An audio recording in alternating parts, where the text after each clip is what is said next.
Hello everyone, welcome to Aryan education foundation. आशा करता हूँ आप सभी स्वस्थ होंगे, मस्त होंगे और पढ़ाई में कंप्लीटली व्यस्त होंगे। जैसा कि पिछले वीडियोस में हमने एसिड बेस साल्ट में टाइप्स ऑफ बेसिस या फिर डिपेंडेंसी ऑफ बेसिस या फिर सिमिलरिटी इन बेसिस के बारे में अच्छी तरीके से डिस्कस कर लिया था। आज के इस वीडियो में हम डिस्कस करने वाले हैं pH value. What is the pH value and pH measurement क्या होता है, strength of acid, strength of base. Actual में पीएच वैल्यू क्या करती है, इसको हम इस वीडियो में देखते हैं। तो चलिए स्टार्ट करते हैं बिना टाइम वेस्ट हुए अपने क्या पीएच वैल्यू।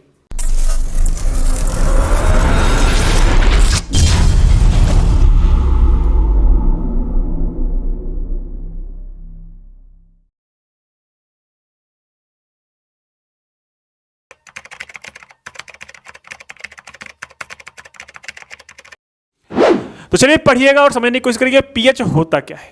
तो ध्यान से देखना, पीएच मतलब पावर ऑफ हाइड्रोजन। पीएच मतलब पावर ऑफ हाइड्रोजन। एक्चुअल में जो पीएच होता है वो बताता है कि हाइड्रोजन का पावर कितना है किसी सॉल्यूशन में। ठीक है, किसी सॉल्यूशन में हाइड्रोजन का पावर कितना है वो बताता है क्या, pH value. Means pH stand for the power of hydrogen in ion, hydrogen ion concentration in a solution. किसी भी कंसंट्रेशन में, किसी भी सॉल्यूशन में हाइड्रोजन आयन का कंसंट्रेशन कितना है ये बताता है आपका pH. PH value decide whether a solution is acidic और बेसिक और नेचुरल या neutral. PH scale was introduced by SPL solution. It is the mathematically expressed as the pH is equal to the negative logarithm of concentration of hydrogen. ये पढ़ा जाता है, इसको पढ़ा जाएगा। pH is the value of negative logarithm of concentration of hydrogen ion. ठीक है, इसको पढ़ने का तरीका यही है ना, इसको पढ़ने का तरीका यही है। ये बताता है कंसंट्रेशन, ये बताता है concentration of H plus ion का। H प्लस आयन का कंसंट्रेशन कितना है और उसका नेगेटिव लॉगरिथम ले लें। ये लॉगरिथम कुछ नहीं, एक मैथमेटिकल ऑपरेशन होता है। जैसे थोड़े बड़े हो जाओगे, क्लास 11th वगैरह में पहुंचोगे तो यहाँ पे आपको समझ में आ जाएगा नेगेटिव लॉगरिथम। लेकिन हमें इस पर नहीं जाना है, बस आप ये समझ लो जितना ज़्यादा किसी भी सॉल्यूशन में H प्लस होगा उतना ज़्यादा उसकी पीएच वैल्यू होगी, और जितना कम H प्लस होगा उतना कम उसका पीएच वैल्यू होगी। बात समझ में आई? आप बोलोगे हाँ सर कोई दिक्कत नहीं है। तो पीएच वैल्यू देखो, पीएच वैल्यू जो है वो स्केल है कहाँ से लेके सर, 0 से 14 तक रखा गया है। 0 से 14 तक का एक पीएच स्केल बनाया गया है जो कि आपको सामने दिखेगा। ये आपका पीएच स्केल, ठीक है। ये यहाँ से 0 से स्टार्ट हुआ है और ये कहाँ तक गया है, 14 तक। और ये है सबसे पहले एसिडिक, मतलब 7 जो बीच वाला टर्म होता है ये होता है न्यूट्रल। इसके इधर जितने भी होते हैं वो बेस होते हैं, ठीक है। 7 से कम जितने भी चीज़ें होंगी वो एसिडिक होंगी, ठीक है। बात समझ में आ रही है कि नहीं आ रही? मतलब ऐसे सॉल्यूशन जिसकी पीएच वैल्यू 7 से कम आए, 3, 4, 5, 6 आए, 0 आए, वो सब क्या है, ज़्यादा एसिडिक हैं। और जो क्या है, देखो इधर जैसे जैसे जाएंगे, जैसे जैसे 4 से अच्छा सॉल्यूशन 3 होगा, 3 से अच्छा एसिडिक 2 होगा, 2 से अच्छा एसिडिक 1 होगा। मतलब ये डिक्रीजिंग ऑर्डर में चलता है। लास्ट में जाते जाते 14 तक ये बेसिक हो जाता है, क्योंकि 7 पे होता है आपका साल्ट। क्या होता है, जो साल्ट होता है ना तो एसिडिक होता है ना तो बेस होता है, इसलिए उसका पीएच वैल्यू 7 होता है। बात समझ में आई कि नहीं आई? अब क्या होता है, 14 तक जाने पे क्या हो जाता है, बेसिक नेचर इंक्रीज करने लगता है। 7 जैसे 8, 9, 10, 11, 12, 7, 8, 9, 11, 12, 13, 14 तक वो क्या हो जाते हैं, बेसिक हो जाते हैं। ये आपका हुआ पीएच वैल्यू। बात समझ में आई कि नहीं आई? ये नीली पट्टी आपकी दिखा रही है कि concentration of H plus ion कितना है, और ये व्हाइट पट्टी जो दिखा रही है, व्हाइट स्ट्रिप जो दिखा रही है वो OH माइनस। देख रहे हो यहाँ पे ब्लू कलर की जो स्ट्रिप थी वो ज्यादा थी, ऐसे जाते जाते इधर कम होती जा रही है, लेकिन इधर जाते जाते व्हाइट कलर वाली वैल्यू बढ़ती जा रही है। मींस व्हाइट कलर की वैल्यू आपको ये दिखा रही है कि यहाँ पे OH माइनस कंसंट्रेशन का इंक्रीज हो रहा है, और ब्लू कलर की पट्टी ये दिखा रही है कि यहाँ पे H प्लस आयन का क्या हो रहा है, डिक्रीज हो रहा है। इससे ये पता चलता है कि ये जो स्ट्रिप है ये हमें बता रही है पीएच वैल्यू के ऑर्डर में। मतलब जैसे जैसे हम इधर जा रहे हैं उसका पीएच वैल्यू इंक्रीज होता जा रहा है, और जैसे जैसे पीएच वैल्यू इंक्रीज होती जा रही है वैसे एसिडिक पावर क्या होती है, डिक्रीज होती चली जाती है। बात समझ में आई? आप बोलोगे हाँ सर कोई दिक्कत नहीं है। अब कुछ इंपॉर्टेंट पीएच वैल्यूज है जो अपने डेली लाइफ में यूज होते हैं, जैसे like first, using pH factor on healthness of the power body is predicted as pH level 6.9। अपने बॉडी लेवल की जो पीएच वैल्यू होनी चाहिए, मतलब एक हेल्दी बॉडी की वो होनी चाहिए 6.9, मतलब थोड़ा एसिडिक होना चाहिए, बात ये कह रहे हैं। Becomes prone of the viral infection like cold, cough and the flu. Cancer cells thrives inside in the body at pH value of 5.5। The pH value of a normal healthy human is skin की जो normal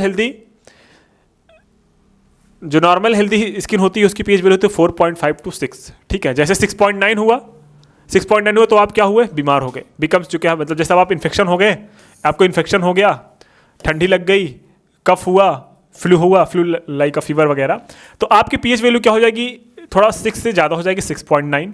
और cancer में तो pH value घट जाती है, लगभग 5.5 हो जाती है, ठीक है। लेकिन एक्चुअल में रहनी चाहिए कितना आपकी, the normal pH value healthy human skin is 4.5 to 6। Proper skin pH is essential for a healthy complexion. ये तो ठीक है भैया, हेल्दी रहने के लिए प्रॉपर स्किन की जरूरत होती है।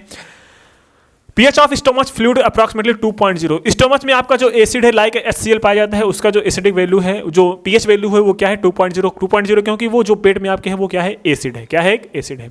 This fluid is essential for the digestion. ये जो फ्लूइड है, जो एसिड है, वो क्या है, आपके फूड को ब्रेक डाउन करने के लिए बहुत ज़्यादा जरूरी होता है। Human body pH range is कहाँ से है, 7.35 टू 7.44। एनी इंक्रीजिंग और decrease in the value leads, जो ब्लड होता है किसी भी ह्यूमन बॉडी का, वो कितना होता है 7.35 टू 7.45। कभी कभी आप जब कुछ कट जाता है आपके हाथ में तो आप मुंह में अपना उंगली डाल लेते हो, उस केस में आपको ब्लड का टेस्ट कैसे लग रहा था, थोड़ा नमकीन नमकीन लग रहा होगा, है ना। तो नमकीन लगने का मतलब वो थोड़ा बेसिक है। बात समझ में आई, क्योंकि इसका पीएच वैल्यू 7 से ज़्यादा है तो ये पक्का बेसिक होगा। और normal ideal pH value of fluid कितना है, 7.4 है। PH of the normal saliva range between 6.5 to 7.5, मतलब जो आपका स्लाइवा होता है उसका जो पीएच वैल्यू है वो 6.5 टू 7.5 के बीच में होता है। व्हाइल इनेमल कोटिंग, ये ध्यान से पढ़ लेना, ये बहुत ज़्यादा जरूरी है। दांतों पे लगता है इनेमल, जो इनेमल का कोटिंग होता है इन आवर टीथ और कैल्शियम फास्फेट, जो कैल्शियम फास्फेट के ऊपर कोट किया होता है।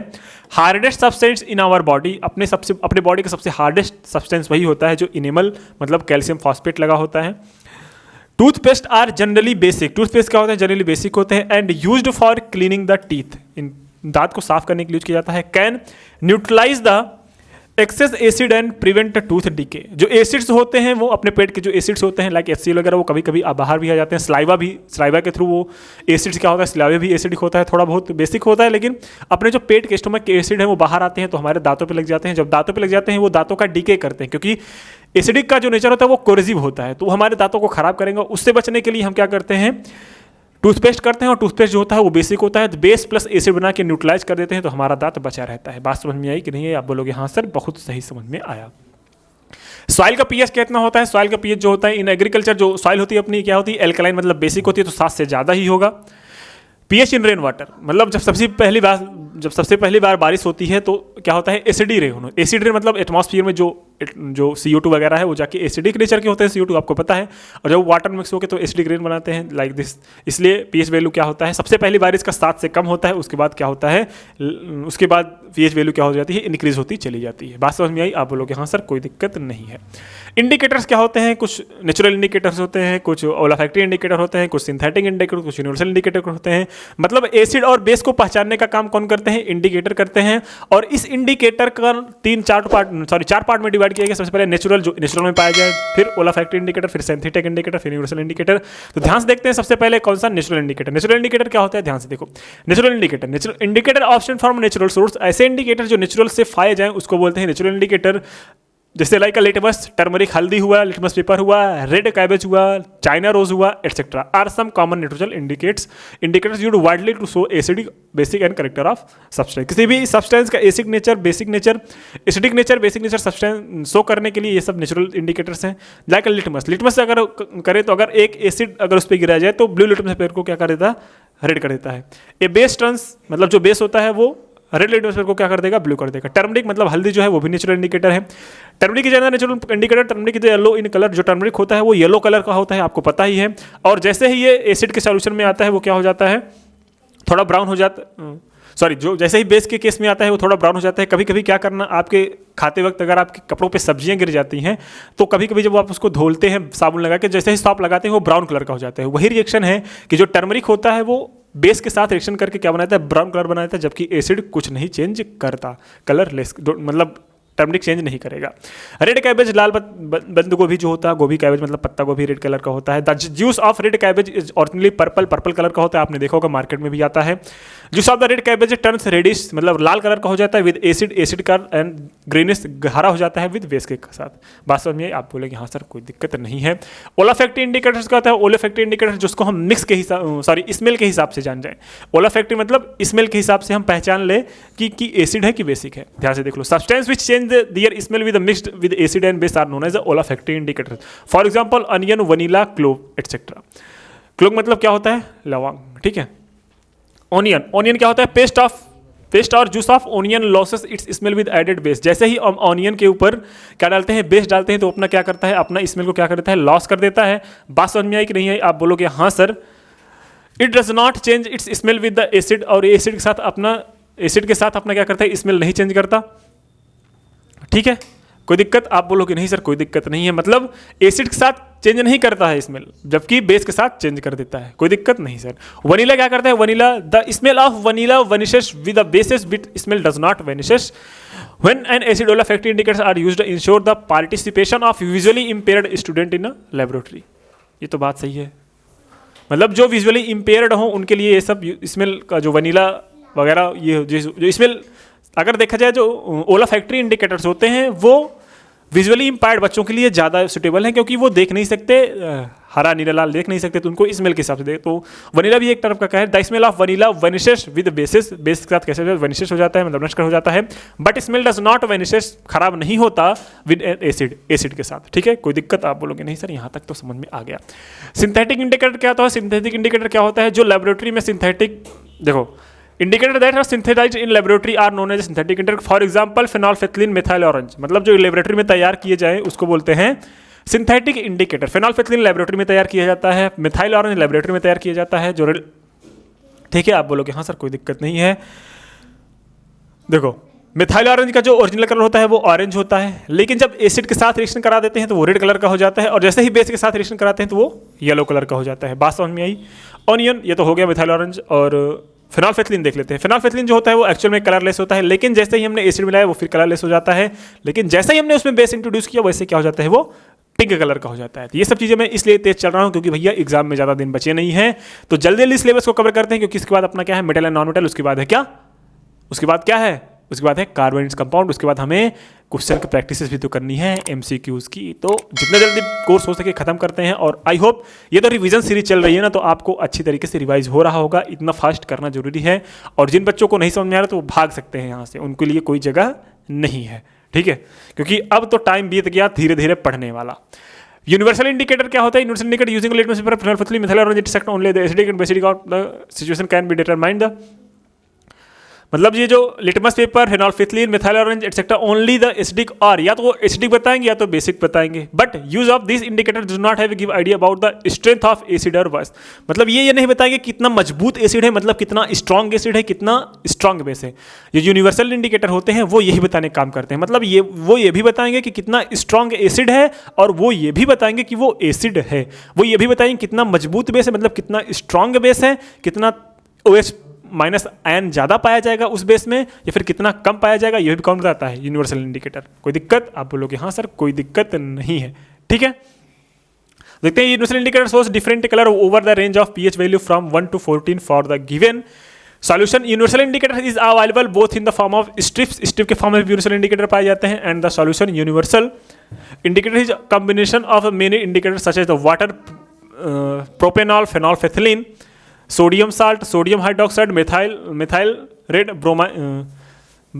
क्या लिखा गया है, ब्रोमोथेल, bromothymol blue, मोनसोटोमियम salt and थायोमोल blue, मतलब इतने कलर्स होते हैं और इतने चेंज होते हैं। ठीक है, those are different colours of the different values of pH, मतलब जितने भी पीएच वैल्यू अगर इंडिकेट करेंगे उतनी आपकी इसकी पीएच वैल्यू अलग अलग आती है। मतलब एक स्ट्रिप होती है जिसको मैंने बताया था, इसमें पीएच वैल्यू इंक्रीजिंग होती चली जाती है, और हर एक कलर ऐसे इसमें लगा होता है। ठीक है, जैसे बहुत ज़्यादा स्ट्रांग हो गया तो यहाँ पे अलग कलर रहा होगा, तो ये बताएगा ये अलग कलर है, ये थोड़ा उससे वीक होगा, ये थोड़ा उससे वीक होगा, ये थोड़ा उससे वीक होगा, यहाँ पे न्यूट्रल हो जाएगा, यहाँ पे बेस हो जाएगा, फिर से तगड़ा बेस हो जाएगा, इससे तगड़ा बेस हो जाएगा। मतलब समझ रहे हो? तो कलर अलग अलग कलर की स्ट्रिप लगी होती है, एक ही स्ट्रिप में अलग अलग कलर लगे होते हैं, जैसा कि जिस कलर का हमें मिल गया तो मतलब वो इतना स्ट्रांग हो गया। बात समझ में आ रही है?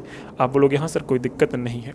ये हुआ, देखो ये स्ट्रिप जैसे लिखा हुआ है, ये क्या हुआ, जीरो में लाल है, देख रहे हो, ये स्ट्रिप पूरा पूरा वही है पूरा। ये क्या है, पीएच स्केल पूरा रखा गया है, ये पूरा पीएच स्केल रखा गया है। ठीक है, अब जो जो चीज़ें हैं यहाँ पे, जैसे बैटरी एसिड जो होता है, बैटरी में HCl जो होता है वो ये है, लेमन जूस, विनेगर, ठीक है, एसिड रेन में ही सब मिलता है। मिल्क का 6, बेकिंग सोडा 8 क्योंकि बेसिक होता है, milk of magnesia, calcium basic होता है, CH का, और अमोनिया ये है, लाई ये है। मतलब देख रहे हो आप लोग, मतलब नीचे 14 पे जितने यार उसका कलर ये है, ऊपर जा रहे हैं तो इसका कलर ये है। तो यही स्ट्रिप होती है। अगर हम अलग अलग टाइप के इसमें सॉल्यूशन डालते हैं तो उस कलर का, जिस कलर का हमें हिसाब मिल गया, वो जिस कलर का हमें स्ट्रिप मिल गया वही, अगर 2 वाला कलर मिल गया, अगर इसके बीच मिल रहा है तो समझ लो ये स्ट्रॉन्ग एसिड है। अगर लगभग रेड कलर का मिल रहा था तो बहुत ज़्यादा स्ट्रॉन्ग है। बात समझ में आ रही है? आप बोलोगे हाँ सर कोई दिक्कत नहीं है। अब ये आ गया साल्ट। अब साल्ट को हम डिस्कस करेंगे नेक्स्ट वीडियो में। पीएच वैल्यू को हमने ज़्यादा तेज पढ़ाया क्योंकि पीएच वैल्यू बहुत आसान थी।